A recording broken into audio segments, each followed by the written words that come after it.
Social মিডিয়ায় এখন police, RAB ও answer বাহিনীর পোশাকের রং পরিবর্তন নিয়ে চর্চার তুঙ্গে। গেল ২০ জানুয়ারি আইনশৃঙ্খলা সংক্রান্ত উপদেষ্টার কমিটির বৈঠকে এই পরিবর্তিত পোশাকের চূড়ান্ত সিদ্ধান্ত নেওয়া হয়েছে। এদিকে ৩ বাহিনীর নতুন রঙের পোশাক নেটিজেনদের অনেকেই পছন্দ করছেন না। কেউ সামাজিক যোগাযোগ মাধ্যমে ট্রোল করছেন, কেউ আবার ডিজাইনকে নিয়ে কটাক্ষ করছেন। সেই দলে নাম লেখালেন জনপ্রিয় গায়ক আসিফ আকবরও। রীতিমতো ৩ বাহিনীর পোশাকের ডিজাইনারকে গ্রেপ্তারের দাবি তুলেছেন তিনি।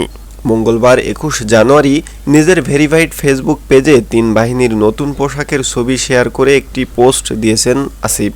৩ বাহিনীর এই পোশাকের ডিজাইনার, অনুমোদনকারী এবং সংশ্লিষ্ট কর্তৃপক্ষকে চিকিৎসার জন্য রুচিহীনতার অভিযোগে দ্রুত গ্রেপ্তার করা হোক। মানসিক ডাক্তারদের মাধ্যমে জিজ্ঞাসাবাদ শেষে উন্নত চিকিৎসার জন্য তাদের পাবনা, হেমায়েতপুর পাগলা গারদে প্রেরণ করার অনুরোধ জানাচ্ছি। সারা দেশে রুচিহীনতা ছড়িয়ে পড়লে সব দায়িত্ব রুচিহীন সরকারকেই নিতে হবে। পোস্টটি দেওয়া মাত্রই আসিফের মন্তব্যের ঘরে ঝড় উঠেছে নেটিজেনদের। অনেকেই গায়কের সঙ্গে একমত হয়েছেন।